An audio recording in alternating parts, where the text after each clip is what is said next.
Do you know that we have a local election this year? Are you planning to vote? If not, this video will change your mind, or at least help you understand why you really need to vote. What is a local election? But first, what is a council? A council is a group of people who manage a town or a city. For example, Wellington City Council.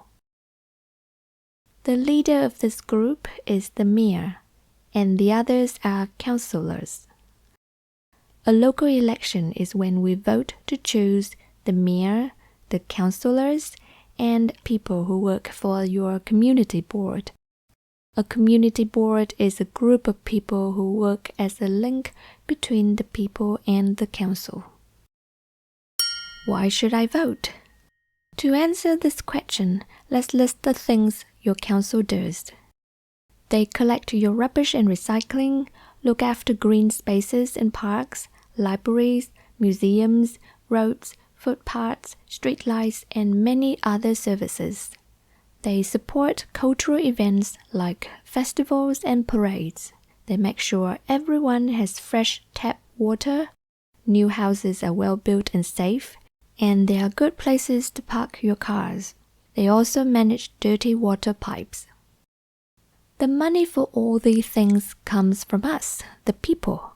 Of course, we all want good services from the council. That's why we need to vote, to give the jobs to the right people. So, before voting, we need to read carefully about the people on the list, the candidates, to know about their experience, what they have done, their views, what they think, and their beliefs, what they believe in.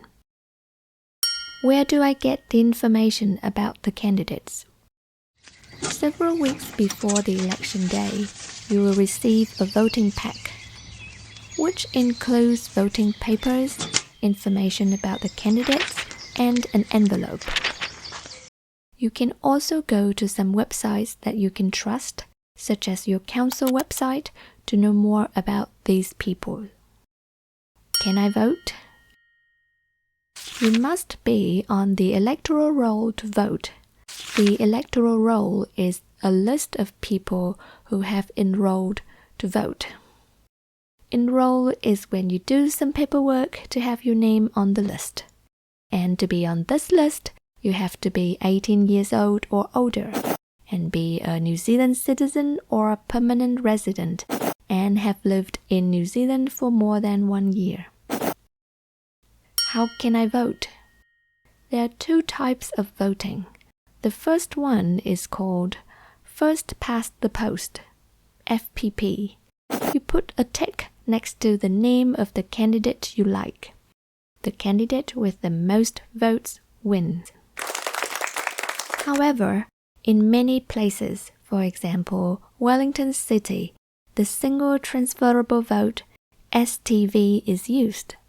Instead of ticking, write 1, 2, 3, 4, 5, and so on next to the names. Put a 1 beside the candidate you like best, then a 2 beside your second choice, 3 by your third choice, and so on. If you only want to rank 1 or 2 candidates, that's okay too. Your vote will still be counted. Read the instructions clearly to know what you need to do, ticking or writing 1, 2, 3. Put the voting papers into the orange free post envelope. You can drop it in any New Zealand post box before Tuesday the 7th of October, so it can arrive before the election day on Saturday the 11th of October. Posting your vote is free. If you want to vote after the 7th of October, you will have to put your vote in a ballot box. You can find these boxes at places such as local libraries, community centers, or even supermarkets. Remember, voting ends at 12 midday, the 11th of October. Voting in New Zealand is free and easy, and we have plenty of time to vote. Council's work affects many parts of our life, so think carefully about who you want to vote for And don't forget to vote.